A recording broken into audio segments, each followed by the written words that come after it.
Hey, Juventini, welcome back to the All Juve cast. I'm Alberto, and real quick, like the video, subscribe to the channel. It's all Juve all the time here, and we've got Omar joining us, and today a special guest, Mason. Mason, it's awesome having you here with us. Finally, we've talked about having you on for a long time, and I'm glad we were able to make it work. And for those of you who don't know, Mason works with the Juventus Academy out of Boston. So, Mason, first off, pleasure having you on, man. How's it going? Good. Thanks for having me on. Yeah, I've been watching the show forever. We all love the show at the Academy, so it's great to be on. That's awesome. Awesome. We appreciate the support and everything. And, we have our little format here on the show and everything, but we're going to kind of break things up a little bit because we'd love to hear about your work with the Academy in Boston and then just exactly what goes on there and everything, and just give everybody an idea about that if you don't mind here. Yeah, of course. Yeah. Juventus Academy Boston. Juventus has an academy network. I think it's about 65 academies all over the world. And so we're independent from those other academies, but we work really closely with Juventus. Shockingly close. I think people would be surprised. And we have about 2,000 players, maybe close to 2,500 at this point. But yeah, we just work with some of them. I mean, it's the best players in the New England area, best players in Massachusetts and Rhode Island. And yeah, we follow the Juventus curriculum. So we train, exactly the way Juventus Academy in Torino trains. Interesting.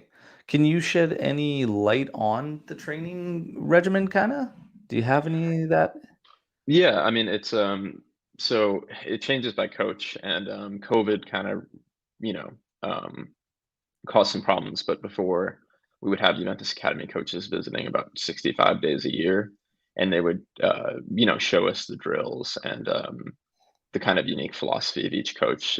When Allegri was there in our first year, it was all about Allegri. Then sorry, it switched over, and then Pirlo, of course, was during COVID. But yeah, it's kind of unique because in America we have our youth soccer system. It's the most popular youth sport and the most popular sport for people under 30. But we're still kind of in an antiquated system. Most people, if you pay, it's pay to play for most people.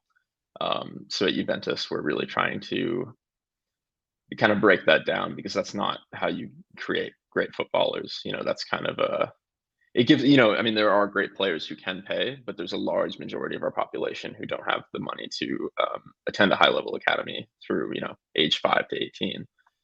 So we offer scholarships, and we're kind of trying to set the pace of bring the European style of really caring about player development and caring about the actual football rather than the finance side of it. And Yeah.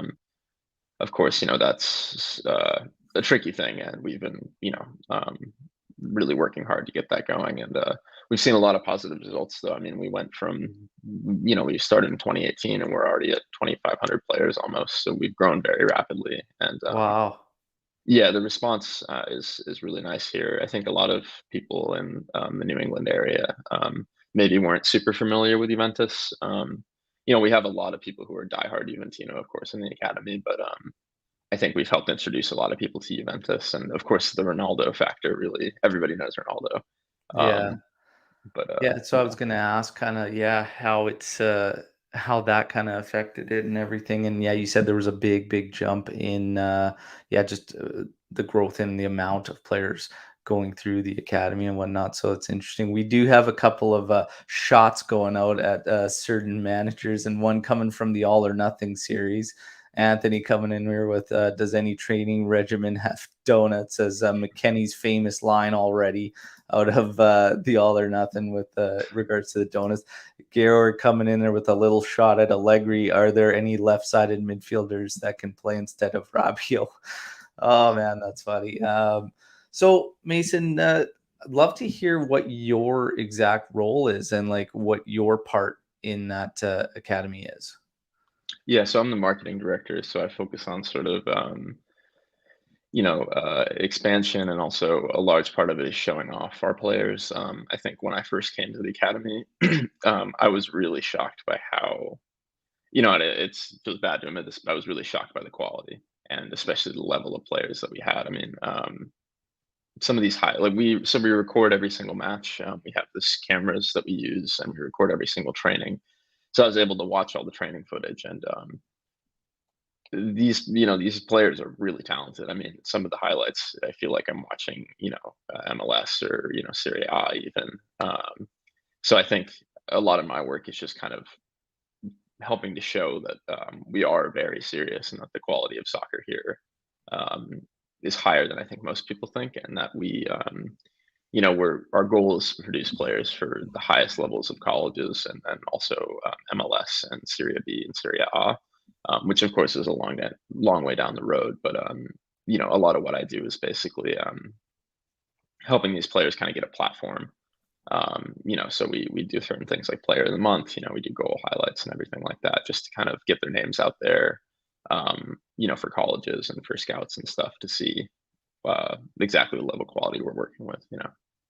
Yeah, fantastic. So the Juventus Academy can also transition these players to college scholarships as well as potentially higher up through the ranks there. Like, because you said you're very, very close with Juventus, like how close you guys work with, right?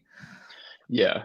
Yeah, well, I think it's we're sort of, invested in it for the long run. I think that right now, our best players can, go to the highest levels of college and go to, MLS, Serie B, um, the championship. I think we're producing players on an arc that is heading for, the Juventus level eventually. I think we will produce a Juventus girls player sooner than we produce a Juventus first team men's player.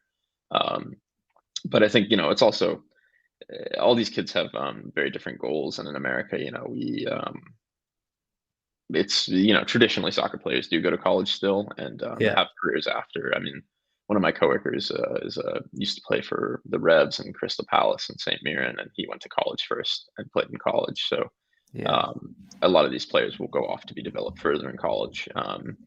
And I mean, we're looking at a 5 to 10 year arc of. We haven't actually, so since we've only been around for 3 to 4 years, we haven't fully developed a player yet. Our youngest players are still 5, 6, years old, Yeah. and we actually have a program where we work with kids as young as 3.5 years old. So Wow. we're looking at the long run.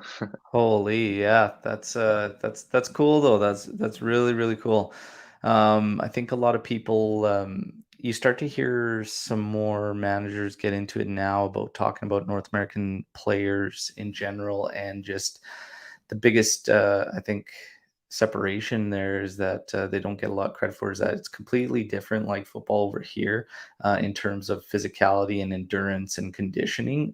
That's the one thing the North American sides, and you're starting to hear more managers talk about certain national sides, here. That's kind of what they're known for. And even the United States was known as that team that would be basically a pain in the ass to run into in a World Cup, because that it was going to be, a grind to play them for 90 minutes. The technical aspect of things always kind of was the one that they needed to catch up on, right? But physically and as far as condition goes, it's right up there on par, if not a little bit better over here. But that's really about it. Ant's got some questions. If you can help out a 42-year-old with bad knees, saying he still has full NCAA eligibility, but he has to ask his wife first. I'll If you ask our sports performance coach if he can salvage you, but I think he's used to working with 4 year olds, not 42 year olds. There you go. There you go. So awesome hearing about the academy. Again, thank you guys for supporting the show and everything. We appreciate it. Love to hear that it's doing well and growing, and that's all you can really ask. And I'm sure guys like McKenny and whatnot bring more attention to Juventus as well, being an American. And do you see that? Do you see Oh yeah, any? Yeah, for definitely. sure. Eh? Well, I Yeah. think McKenny is a great example because he has all those sort of aggressive qualities that are traditional of American players, but he also has brought in sort of a technical ability that I don't think people necessarily associate with American players, and that really is he's a Yeah. great example of what our brand of football is going to be. It's going to be very strong, but also blending all the technicality of because we're just such a melting pot of a country. We have all these different styles and really honing in on these players who are sort of jack of all trades. And I think Yeah. McKennie is a really great embodiment of that. Yeah. That's awesome, man. Awesome. Fantastic stuff. Now, we've got a match today. Juventus will face Atalanta. Okay. And we're going to get into now some news surrounding Juventus and then get into our fun little trivia here. So Mason's going to be joining Omar on trivia today. And then, of course, we'll break down the match and get to, of course, everybody's favorite, the predictions. So, real quick, right out of the gate, there's an investigation going on with Juventus into 42 transfers. There's other teams involved in just this transfer thing, and basically it's just false accounting and pumping up their books and everything like that. Is it something new? No. Has it happened before? Yes. Can they be punished? Absolutely. The severity is what's going to be in question. This morning, Mirko Di Natale, journalist for Tutto Juve, who's been on the show, he simply said Juventus is completely calm about everything that's going on in the proceedings. The latest yesterday from Nicolo Schira was that the potential is there for a ban. That's all he said, was a ban. People, of course, jump into all sorts of conclusions and scenarios and whatnot. I think what he meant was transfer ban. I can't see them over these again because it's something that there's a big gray area. And again, a lot of teams do this, and this is something that's constant, whatnot. A transfer ban I could see potentially happening and a hefty fine. What do you guys think about the news going on? Because now there's a lot of this is the headline I see a lot of. When will Elkin basically tell Agnelli enough? And I'm sitting there thinking, like, well, Paratici, Nedved, and Agnelli are all kind of in this thing with these 42 transfers. You see these guys, like, teams inflating these deals all the time. But again, if you put yourself in a scenario to, you know, get into some type of trouble like this, should Agnelli be questioned? If does it depend on the circumstances of the punishment, or is it time to move away here? This is what fans are now kind of getting into. And Omar, what are your thoughts here? I like the conspiracy. I think it's all UEFA. It's all Schäfer haven't, Sorry, Omar, I'm losing just you, like man. that out of the blue. Oh, wait, do you read me now? Yeah, I can hear you now. Yeah. So I'm going with UEFA, and with players' values is a sort of a gray area. You can't really judge how much a player is worth only based on how much the other team asks for. Like, who's to say Neymar is worth 200 million, and that deal was against FFP, so they find a way around it that they pay the money through commercial to the World Cup, and that way they didn't pay directly to Barcelona, so they didn't go over the rules. So it's a very tricky area, and you can blame any team for it. And right now, Juve is at the front. Hopefully, it will end up quickly, maybe just a fine. But if Juve is going down, they won't go down alone. Yeah.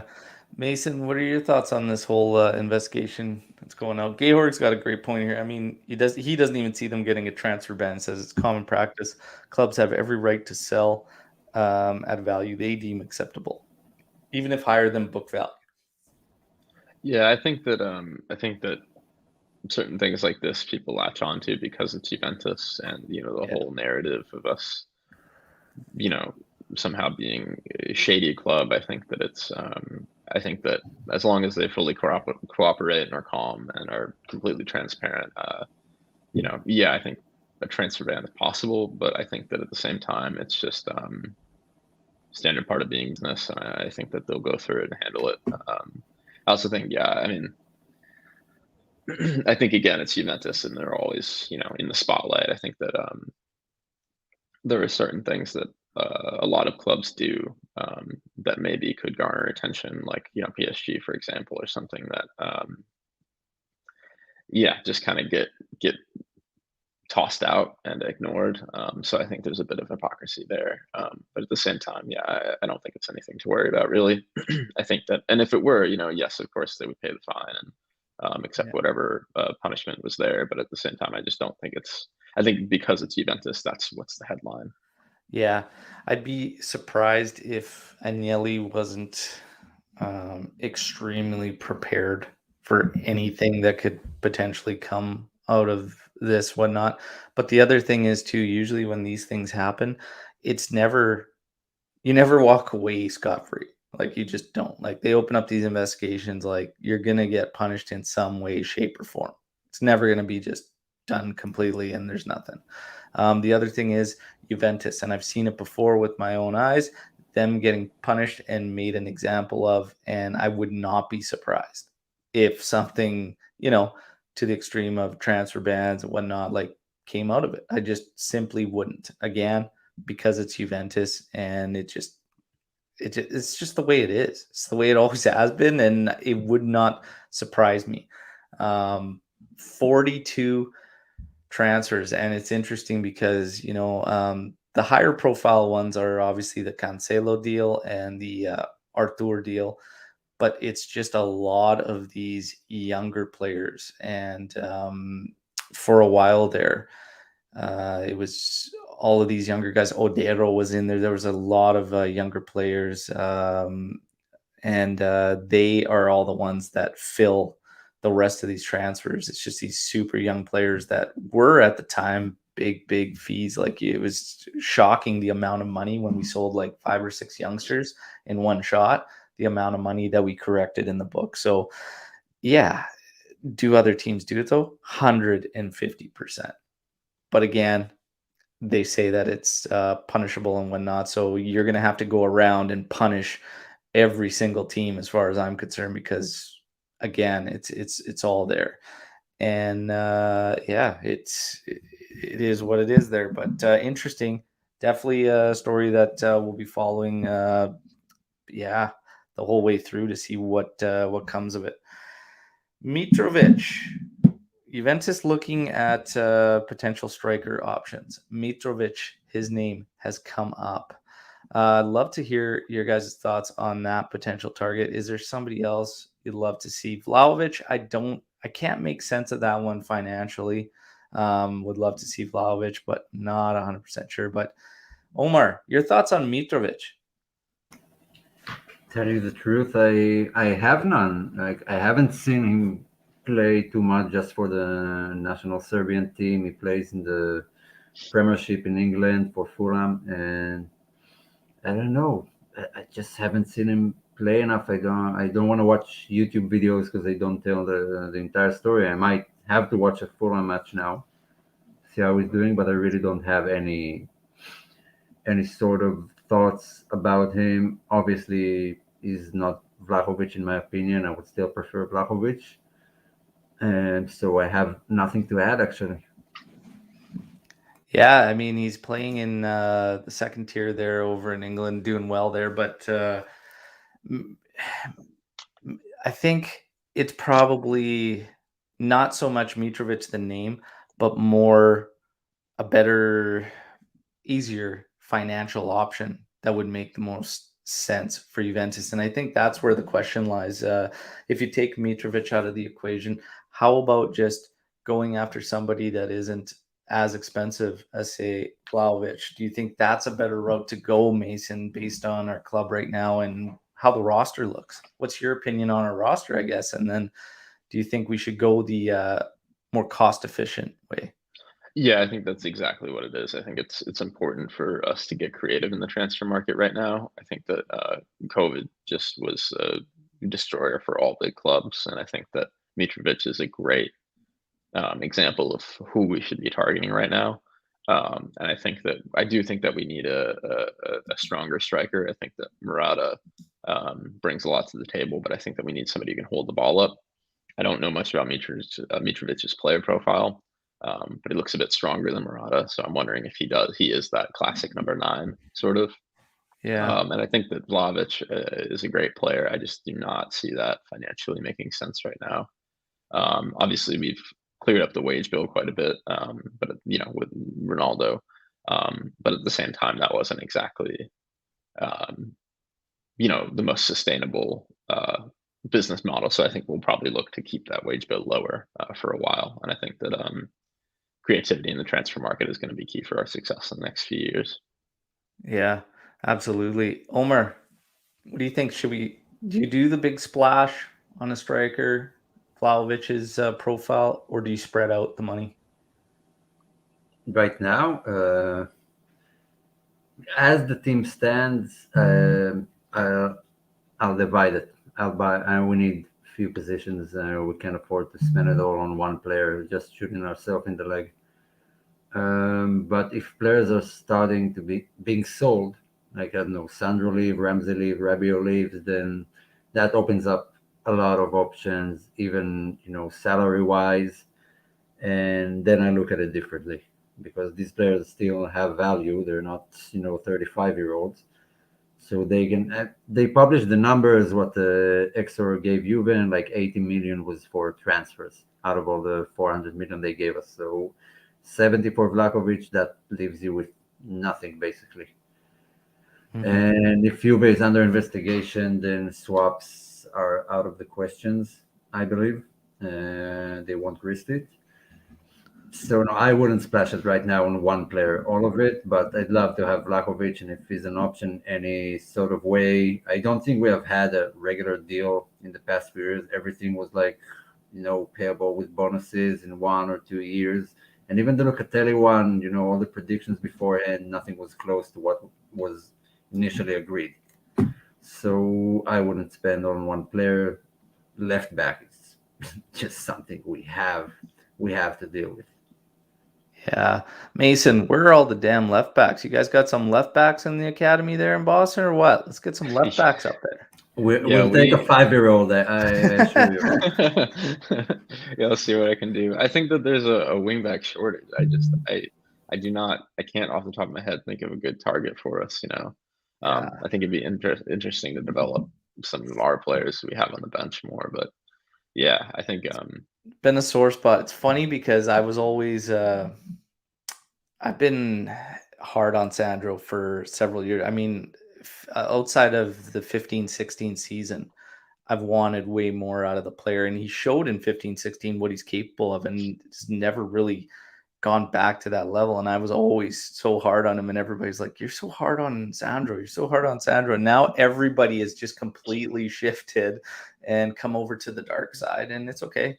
Welcome all you guys with open arms, but yeah, Juve's got a few issues to address there roster-wise, but yeah, Mitrovic is an interesting name. I think again, going back to it, not so much the player, but just I think that route in trying to find more cost-effective options is the way to go when we're cutting into a massive, massive deficit. It is worth noting too that Agnelli has stated that obviously Juventus is okay for this season, even the next one, as far as the finances go, right? So it'll be interesting to see how everything plays out here. Now, without further ado, of course, Juventus Atalanta today. History of the fixture. We'll get into a little bit of trivia and have some fun here, okay? 137 times these teams have met officially. How many wins does Juventus have in those 137 matches? I'll give you guys about a 10 match radius, higher or lower, and we'll just say you're correct if you're within 10, okay?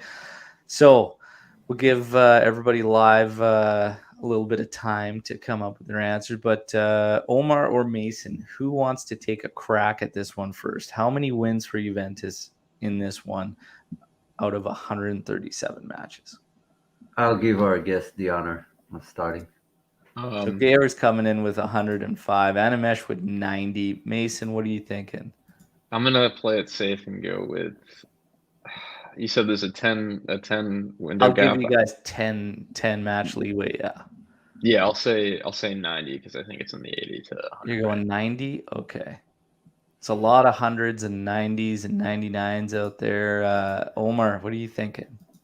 I thought of the 80 area.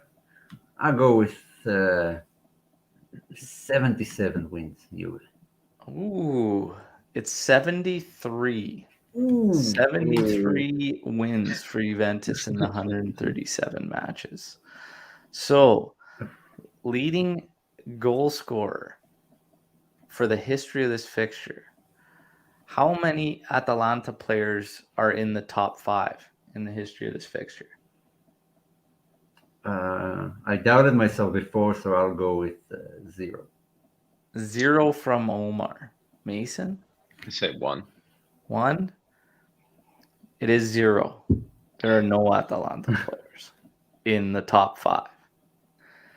Your top goal scorer historically in this one, who is the player with the most? Del Piero. Del Piero? Del Piero's Mason's guess. Omar? Yeah, Del Piero is a safe bet, but just for the sporting aspect, I'll go with I want to say Sivori. Sivori. So just it is a bet. It's Bonaperti. Aye. Del Piero's up there. Del Piero is right below Bonaperti. Tell me how many goals Bonaperti leads this fixture with. 9. 9? Let's say 11. 11? It's 15. Ooh. 15 for Bonaperti in this one. Now, in the last 10 fixtures between Juventus and Atalanta, how many wins does Atalanta have in the last 10? There was one in the Coppa Italia. I remember. I'll go with 2. You're going with 3. 2? And Mason, what do you think? Oh, what are the guesses here? 1 from Georg, 3 from Alex P. Omar's going with 2. I'm gonna go with 3.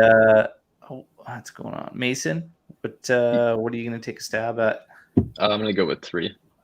Going to go with 3. Now, let's go. I had to double check because I thought it was 3 as well. It's 2. Omar is correct. It's 2 out of the last 10 meetings that Atalanta has won. Now, final question here. In the Coppa Italia final last year, who scored the goals for Juventus? Chiesa and was it Ronaldo with the penalty? Who was it? I think Chiesa and Ronaldo. Yeah, it's going with that. I believe in you. Mason's going with Chiesa and Ronaldo. Chiesa is right, but you don't have the second one right. Okay, wait. Don't tell me. The second one.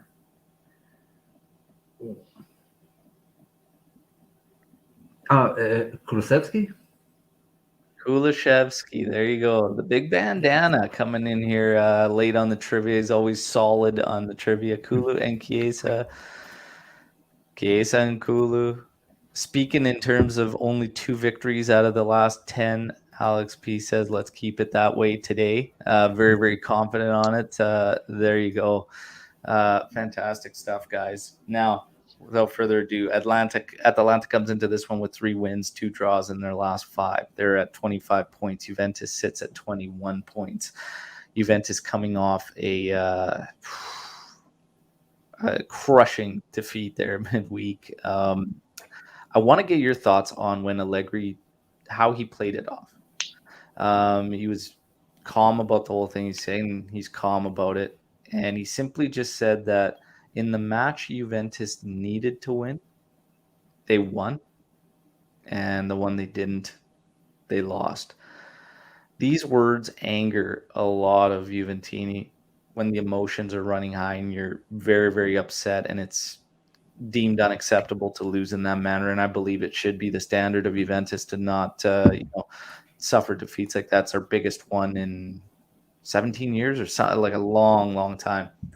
So, number one, are you okay with him saying that? Do you feel the same way? They won when they needed to, and that one doesn't really matter, but it kind of does because they kind of pissed away that goal difference, and now getting tops is kind of out of the question. Um, Alex P coming in with what is he really going to say, though, and the other option is to throw players under the bus. I don't think he needs to throw players under the bus. I don't ever think that's really an option for a coach. I think you can say a lot of things that reiterate the tone of what you're thinking and whatnot, but regardless, it's got fans upset. But that loss in general, it is unacceptable. It is unacceptable from Juventus. The question remains, how do you guys feel about Allegri? Is he still the right guy for this project? We asked an interesting question that was misunderstood, let's put it that way, by a lot of Juventini, because we said, we at the panel here, I think it's unanimous, nobody is saying it's Allegri out time, and those talks are silly at this stage. But what we were curious to know is, how long is the leash for you personally? What are you ready to go through potentially to stick with him? Because that is the thing, is he's got to have a Mercado behind him.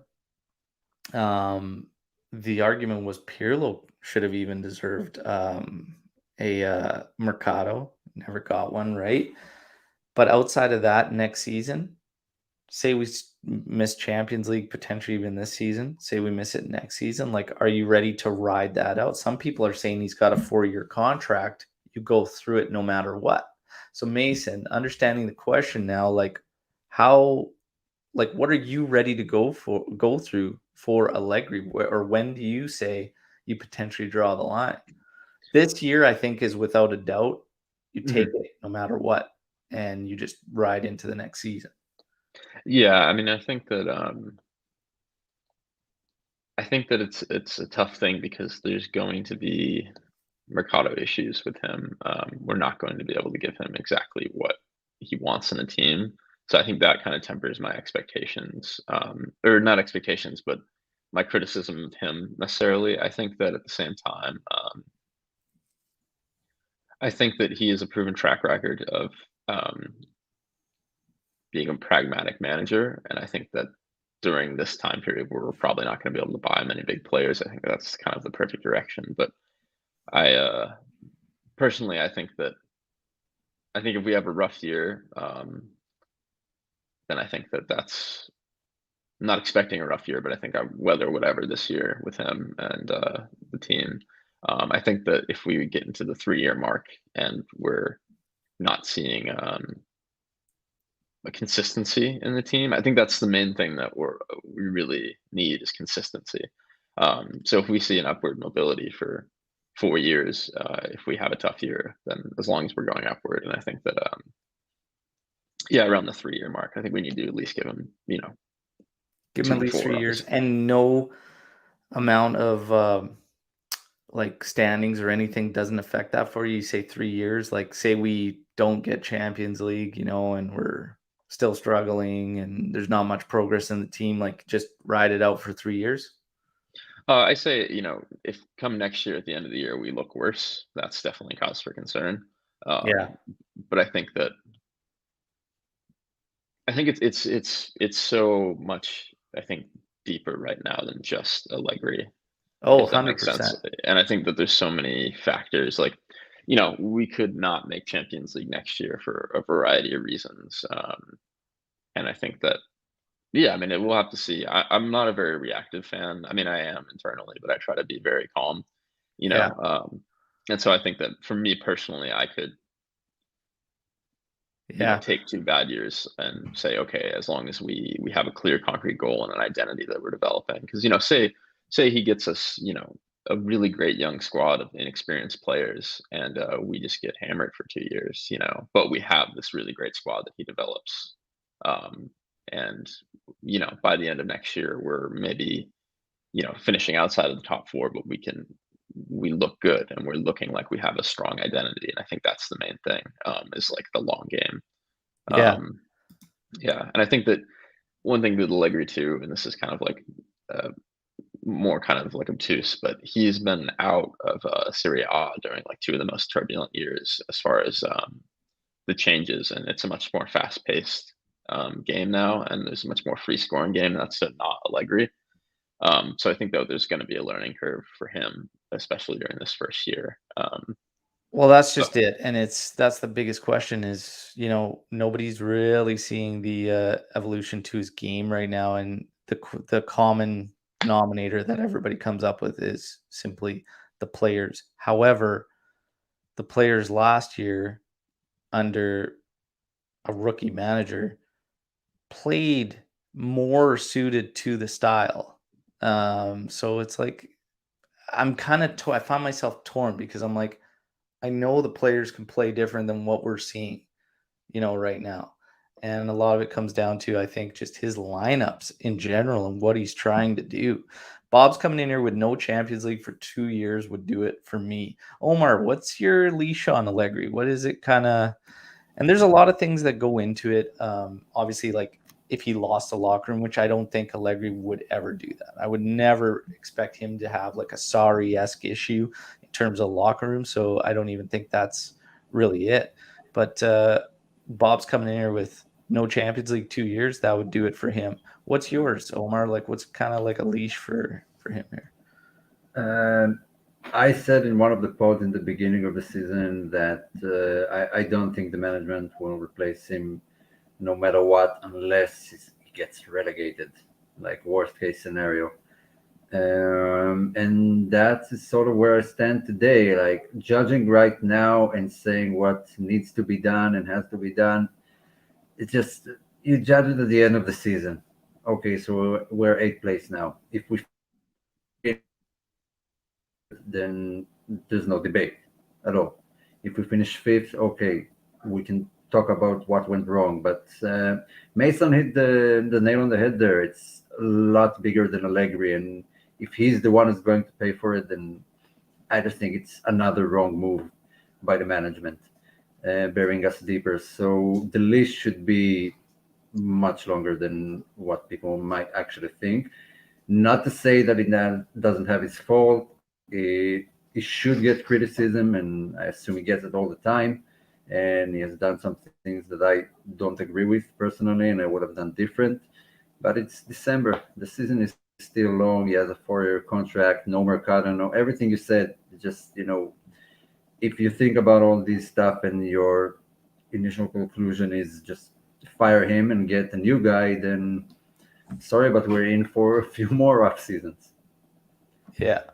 I think you have to weigh everything out again, yeah, at season's end. But I think outside of this one, I'm ready to just kind of see wherever we fall at the end of the season and then kind of go from it there because just one season and done isn't cutting it. It's definitely not enough for anybody, and it was definitely not enough for a rookie.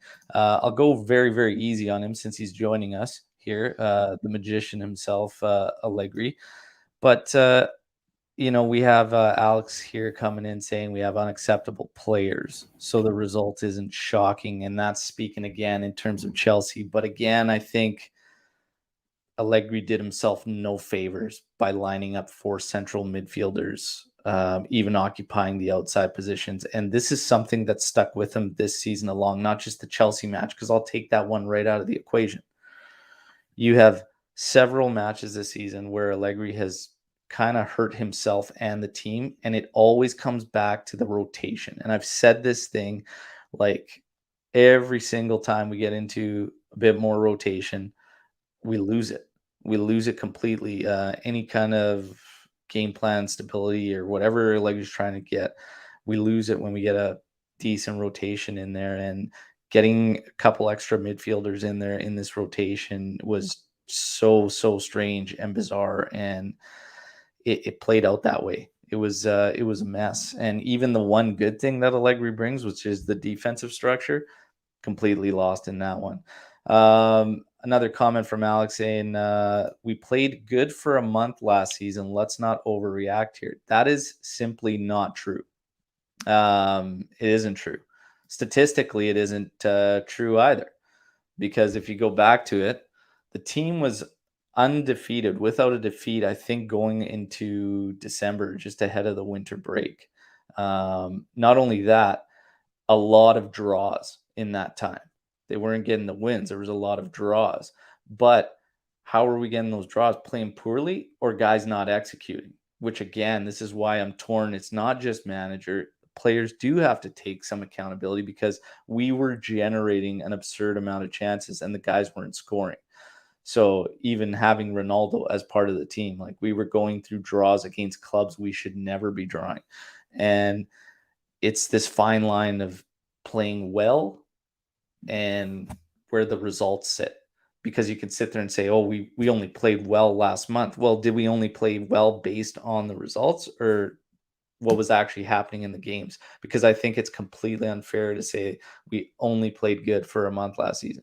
We only got a month of solid results where we went on a hell of a streak, but we played well for a good portion. Like, we were controlling games, something that Allegri has really only done in one or two matches so far. And here we are going into December next week.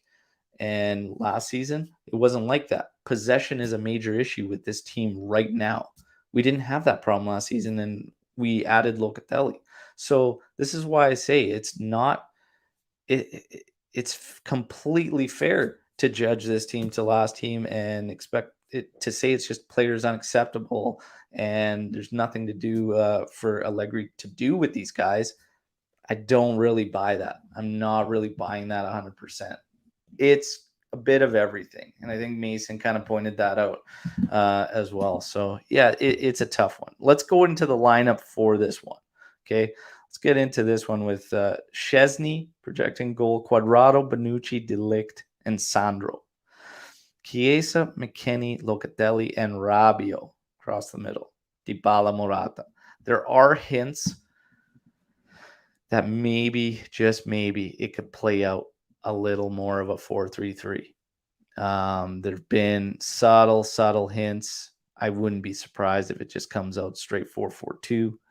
We know Danilo is out for a while. Chiellini has come back and not going to play him immediately.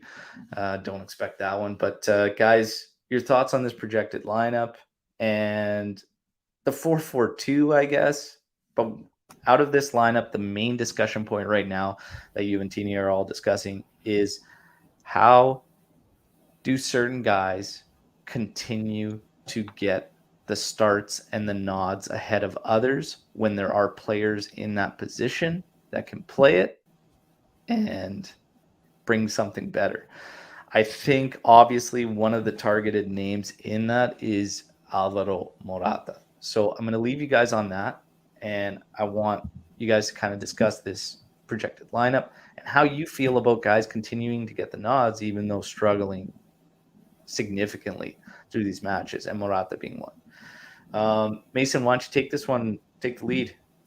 Yeah, so I think that lineup isn't very surprising.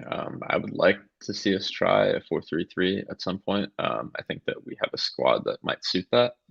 I think that if we had, Dybala playing like a false nine with Chiesa sort of also being a focal point of the attack, and then we can bring on Morata as a sub. Dybala isn't great on the left wing, but I think we could also do a sort of a rotating.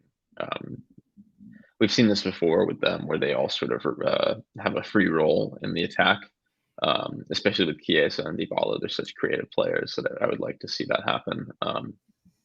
I think that Danilo being out is a difficult one, but I think that in Quadrado, he's a solid he's a solid right back.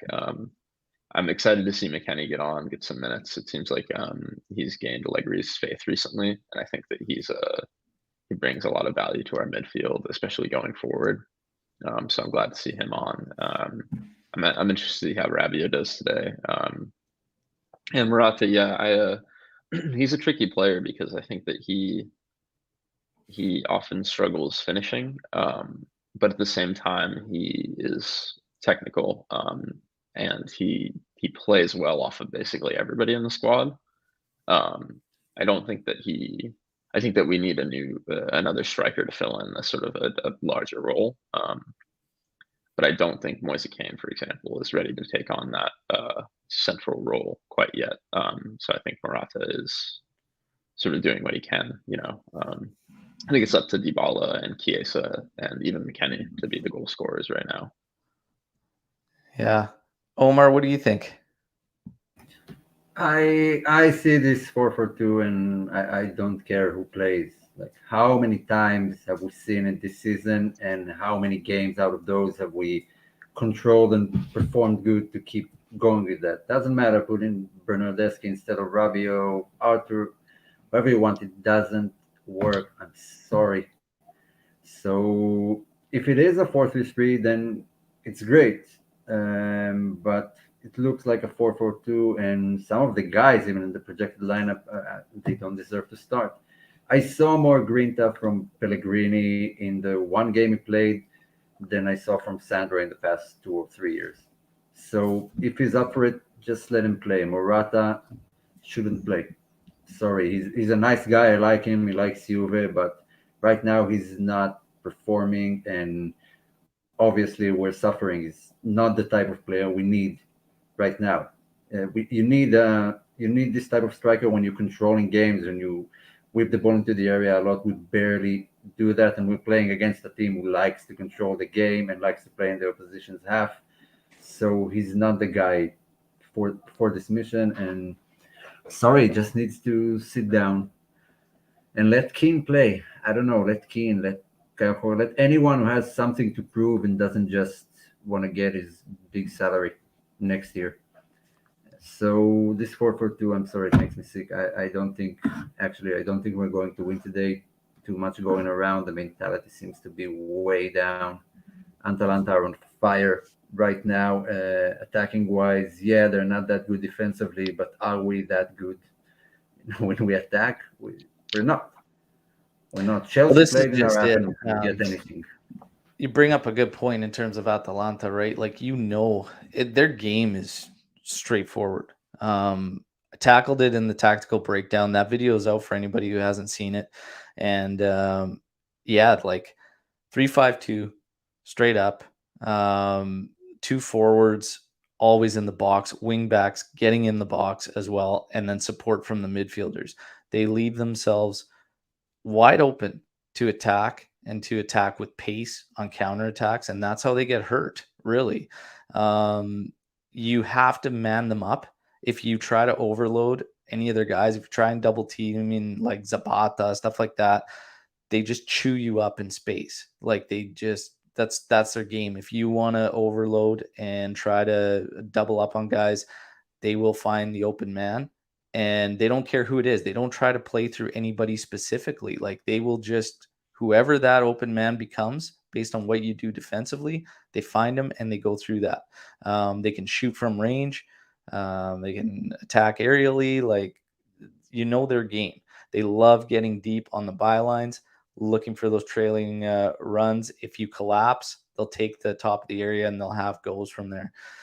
Defensively, yeah, if you can man them up, and if you want to keep them to the outsides, that's fine. You just can't collapse. But if you want to keep them to the outsides, that's fine. You still, no matter what way you go about it, whether you force them in through the middle and then try to flood their mids and gain counters from that, winning the ball, you have to be prepared offensively to do so. And in a 4-4-2, this setup, if we're going to hold Chiesa back into that outside role, it's going to be very, very hard to utilize him in part of that counter.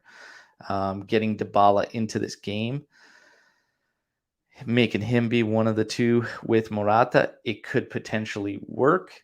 It's easier if you cheat a bit with Chiesa, though. So, a Christmas tree formation could do the trick. 4-3-1-2 could do the trick, but you have to have, as far as I'm concerned, Chiesa there to stretch them and push them back closer to Morata. We continue to leave Morata on an island. It's going to be tough. He'll get opportunities and we can manage, because that's how you have to attack Atalanta, win the ball. And there are through ball opportunities and balls that you could play over the top and try and take advantage of their D-men. And that's how they get hurt in most of their the goals that they concede is quick counters, through balls over the top, and the strikers doing their damage. The problem is right now we have a striker who is lacking confidence based on performances. Play a guy like Keane up top with him. Chiesa's in the lineup. You got to use him and play close with Morata and put those defenders under. It's your only chance of pushing Atalanta back. Otherwise, I agree with Omar completely. They will control the game. They will swarm you and they will put you under. And you will have a very, very difficult time. If you want to play a slow possession game and then get into the buildup, it's not going to work. For one, this is another way that Atalanta gets hurt. When they put that swarm on, if you have a couple quick passes, there are spaces that open up in behind them, but you have to commit the players forward. With Dybala and Morata, I would play Dybala and Morata stacked. So I would just make a straight line there. Dybala essentially just ahead of the mids, behind Morata. Chiesa, I would make sure that this would play closer to a 4-3-3. Chiesa needs to be up at the top and available for through balls and stretch them out and take advantage. We don't do that enough with a player of his abilities, Chiesa. We need to get him in these scenarios where he can use that grinta, that fight, and that energy to take guys on and get into space. Using him in this possession style, slow build-up doesn't really suit him. So against Atalanta, we will have those opportunities. The concern is we've played other teams that are wide open and will go at us, and we've come out of them with literally zero counterattacks. Like, the stats are there. I can't remember the opponents. It was 3 matches in a row. Out of 3 matches, wide open games, we had 1 counterattack. It was wild to see. It got a bit better against Lazio. It must be said, Lazio was absolutely toothless in that match, but it was better in terms of our counterattacking ability. We just made a mess of them in the final third, right? But again, guys like Kulusevski always on the outside looking in terms of the roster. Bernardeschi is close to get minutes. We're not going to see him in this one, I doubt. But Bernardeschi is one I think that was underrated in terms of a loss for Allegri because of his versatility, and it gets that awkwardness out of Rabiot there. You guys agree with that? Yeah, can't believe I'm saying that, but I know it's kind of like that shot. What we're missing. Rabiot as an outside mid, you sacrifice a lot. Should Kulusevski be getting more minutes? We know that he's struggled, but he does show signs of what he can bring, and I think it's just a matter of utilizing him properly, because in the final third, there's struggles there. It's plain to see, but in order to generate and building counterattacks, and his strength in the middle and ability to pull away with the ball, that's big. That's actually big. And it's something that some of the other guys struggle with. So I don't know if we're going to continue to see Rabiot as an outside mid. I'm okay giving Kulusevski a bit more minutes. I thought that was going to happen when Bernardeschi went out. So it's weird. But Mason, what do you think? Well, I'd love to see Kulu in a more central part of the pitch. I think that he is a really tricky player because I've always said that if he could take one less touch on the ball, he would be filthy. He just needs to speed up his play a little bit. And I think that some minutes could help. I think he has struggled a little bit more than we all thought. Coming from Parma, he was, obviously on fire. I think that it'd be interesting to see him in a more central part of the pitch, to see what damage he can really do. But at the same time, we're looking to play kind of a faster brand of football, hopefully. And he doesn't execute very quickly at this point in time. So it's kind of in his ballpark to see what kind of role he can carve out for himself. Yeah. Omar, Kulu, should he be getting more minutes? It's weird. I was talking to our Antonio, a while ago, and I told him that I thought Kulusevski kind of remind me of Krasic, for everyone who remembers. Like we came in with a bang, and he had like a hot trick against Cagliari and a winner against Lazio in the 93rd minute, and we were all very high on him. But pretty fast, the defenders and the managers in the league figured out his trick, and he was basically a one-trick pony, using his pace, putting the ball to the right, and he was shut down pretty easily afterwards. And I feel like Kulusevski is sort of the same. He has this one move that he did great at Parma, and right now they figured it out. He runs to the right, okay, then he cuts and looks for the curler to the with the left.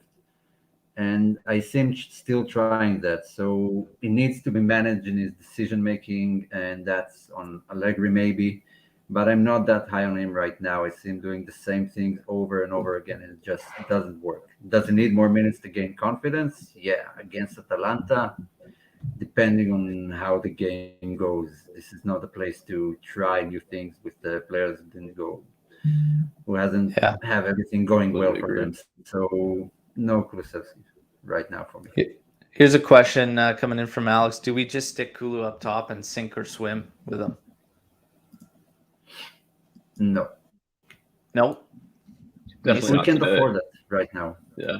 Yeah, not today. I think maybe if we're in a game against, Benevento and we're up, maybe. Yeah. But at the Yeah. same time, yeah, I think it's too crucial right now, and I agree I with you, think Omar. Alex might even be more speaking to just in terms of him and finding a solution for him positionally and just say, hey, you know what? This is where you're going to play. That's it. And sink or swim him, right? And just say, hey, this is where it is if you're going to be with us. And, you kind of make it work or don't. But it's a tough one because I see like a lot of his weaknesses would deter me from playing him up there, right? But his strengths kind of move him back, but it's tough.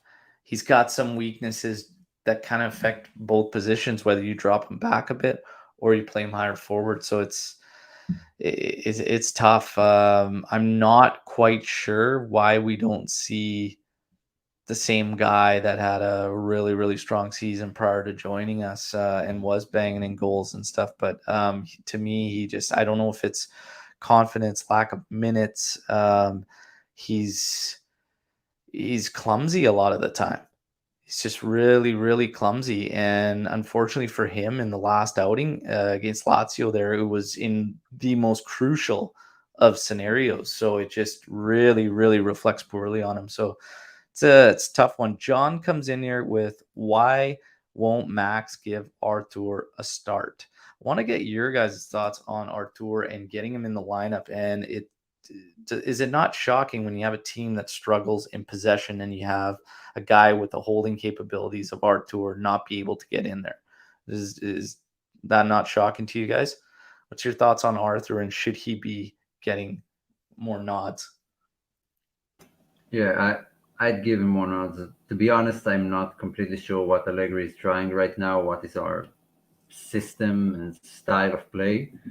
But Arthur looks very talented, and obviously, what we have right now isn't working. So, yeah, give the guy a shot. It's different from a winger who's up there by himself on the wing. He's part of a midfield three or two, and he has other guys to complement him and do the work that he can. That's chemistry in the midfield, and that's what we're lacking. And maybe he's the guy, but why Allegri doesn't play him, I don't know. Maybe the club told him that he's gone and they're looking to sell him, so no point in playing him.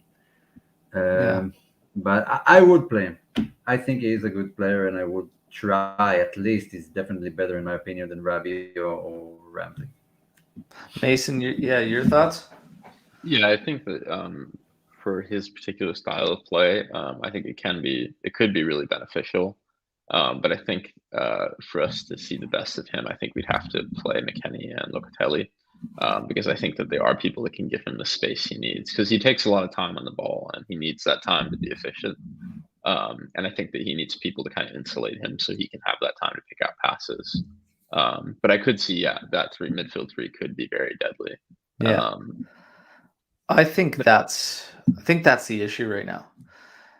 In this setup, I just don't see a way that Max would play Locatelli and Artur at the same time. But it's just more, it infuriates me even more because the more you think about it, like he's asking more offensively out of Rabiot, but Locatelli, without sacrificing defensively, can offer you much more offensively if you slot him over to that side. He can, there's without a doubt, okay, he will offer you more offensively than Adrian Rabiot. Then you have Artur as your holding midfielder playing in the middle there. And then you have McKennie, another guy that can offer you offensive support and attack and help you out defensively too. 4-3-3 should be, he should be playing with a midfield three. It would make the most sense because right now you have a dead side of the pitch because Rabiot is not versatile enough to give you that. It works when he uses Bernardeschi there. It does not when Rabiot's there. Unless you're playing certain opponents where the game opens up enough and you can have the ability to attack with only three, like we did against Lazio. Don't count on that to happen very often because that was shocking. We could literally attack with just three players, and that's how much of a mess Lazio was because they were just pushing forward, but they had no bite. So against Atalanta, it's going to be a lot tougher. All hands on deck. They're going to have to man up if they get caught swarming. It'll be a nightmare for them. So it's going to be an interesting one. But I can't see why certain struggles, possession being the one out of the midfield, you wouldn't find a way to get Artur in the lineup. Kind of a dead flank, slide Locatelli over. Play the two together. I'm shocked that we haven't seen it yet. We were all talking about it when Artur was coming back. So it's interesting. People want to continue with defensive abilities of Artur playing there. And the thing is that no matter how you shape up a team, you're going to have a sacrifice at some point, but you got to think about the whole and does it benefit the group as a whole? You might have to sacrifice a little bit here and there. Ultimately, what we're doing right now. Great defensively? Sorry? Was Pirlo great defensively as a player? No, he had good too. He was okay. Yeah. He was okay defensively. But yeah, it's not what he's known for. And again, it's more the whole. It's the combination of the three that you have to think about. And right now, our combination in the middle still leaves something lacking. And it's why I keep going to, is Max getting the best out of what we have, regardless of saying, hey, these players are unacceptable and all this and whatnot. Alex P saying, well, Pirlo had the BBC behind him. Sure. Of course it does. But if you tell me you want to play a more attacking football, but your concern is with the defensive aspect, then you don't want to play more attacking football. We have the most defensive players right now in the starting 11, and we're not that good defensively, so might as well try to attack. We can't get out of press. Artur might help with that a lot. Okay, positionally, Artur can cover space defensively, and he's not that bad defending. Rabiot switches off and doesn't cover anyway. John Stewart. So, yeah, here's the thing.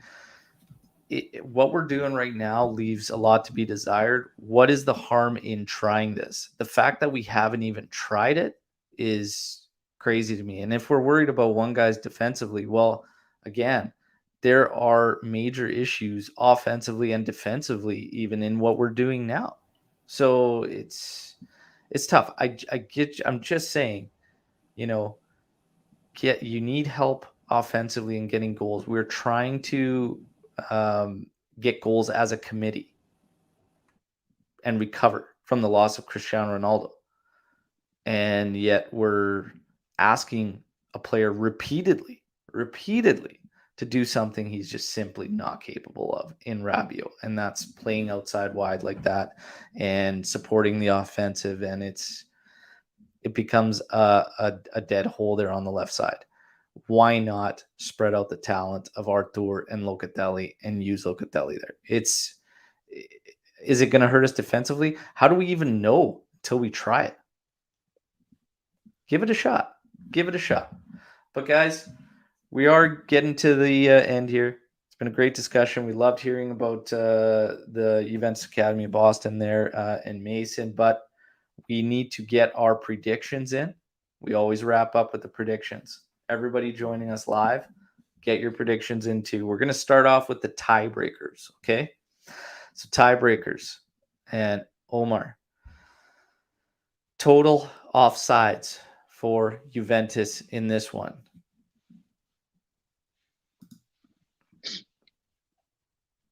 You're muted, Omar. Sorry, 4. 4 total offsides for Juve there. Mason. Yeah. I'm going to go with 5. Yeah, I think we're I'm going write it to down. play a lot of long balls. Yeah, I'm going to go with 3 offsides for Juve.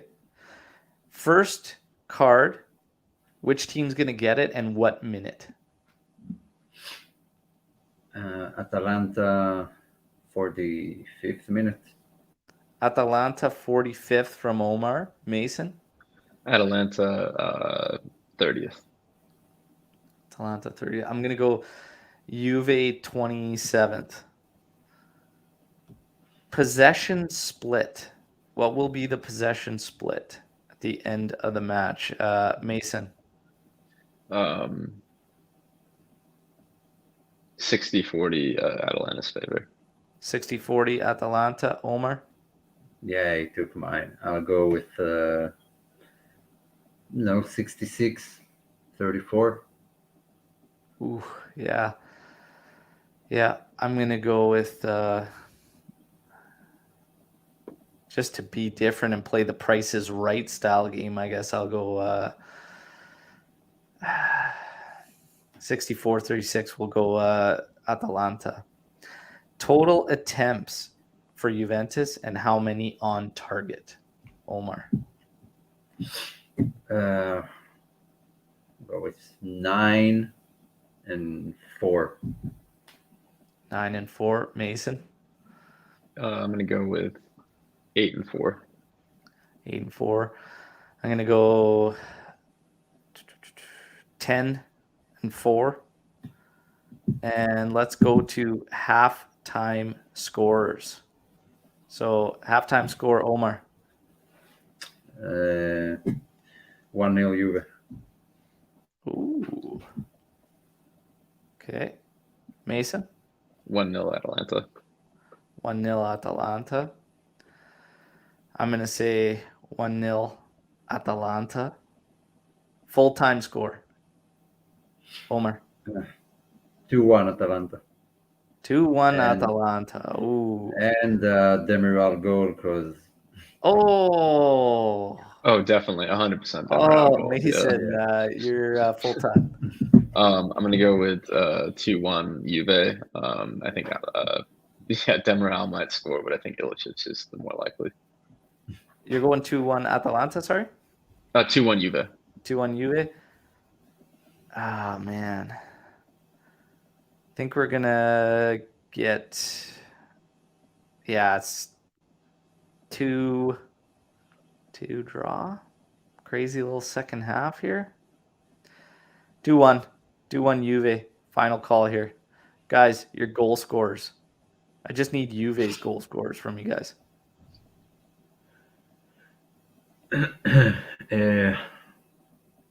Keane. Keane's going to No, score Kieran. Juve's No, goal for Kieran, no, because I Omar. said one Juve at halftime and he Yeah. probably won't start. So Dybala. Okay, Mason. I'm gonna go weird. Bonucci and Dybala. Bonucci and Statistically, Dybala. it's the best bet, Bonucci. Yeah. Well, I think we're gonna get a penalty from Demiral. I think Our Dybala's top gonna convert scorer. it. Don't forget. Chiesa's going to get one. If we use him right and we can attack that space, that's going to be there. Chiesa. Maybe Dybala on a free kick. So I'll go with Chiesa and Dybala. Now, Remember what a free kick goal was like? No. man of the match, fellas. Who's going to be Juve's man of the match? Best player. McKennie. Kenny. Mason. That's a good one. I think I'm gonna go Dybala, but McKennie's a close second or third for me. Yeah. I think Dybala, I'm going to go with Dybala, and the reason is because it's not difficult to break Atalanta's lines if you play with pace. So I'm going to have faith. I'm going to cross my fingers that Juve plays with a good high-speed tempo on the ball, and hopefully Dybala can find the pockets of space that are created from Atalanta's press and the way they swarm and push offensively. So going with Dybala. So there you have it. 2-1 for Atalanta from Omar. 2-1 Juve from Mason and myself. Mason, an absolute pleasure having you on. Glad we could finally make it work. Just maybe fill everybody in on what you got going on as of late with the academy out of Boston. Any events, whatnot, or is this kind of like a downtime, obviously, going into winter? Do you guys do Well, anything through the winter? Do you guys do indoor facilities? Oh, so we're year round. We have kids outside in the winter when possible, but we're also launching futsal teams. Nice. So that'll be indoor, and then we also just put on our second tournament. We had 5,000 players from all over New England and beyond come for a weekend, all in the South Shore of Mass. It was awesome. So we're going to be putting on 2 tournaments a year, and we're really looking forward to it. We got a lot of great feedback. I was there all weekend, some amazing games. So that was really fun. But yeah, we're just gearing up for another big year with more tournaments. The futsal will be new, and yeah, it's going to be great. We're definitely excited. Awesome. So yeah, if you're in the Boston area and you have some kids that are left backs, midfielders, striker right now currently, get in touch with Mason. Let's get them all through this academy as quick as possible so Juve can reap the rewards. Absolute pleasure having you on, Mason. Thank you again. Omar, always a pleasure, my friend. And everybody, yeah, enjoy the match. Hopefully we have a victory to celebrate. We'll be back tomorrow morning, same time, 5:30 a.m. Pacific Standard Time. And with the post-match podcast, we've got another guest joining us tomorrow. And we will go from there. And again, as always, our platform's open. If you want to take part and join in on a show, simply reach out and we'll go from there. Don't forget to check out the website, alljuvecast.com. A ton of great articles. We just brought in 3 more writers. And if you yourself are interested in writing about our beloved old lady, simply reach out. As always, till next time, fino alla fine, forza Juventus. Ciao.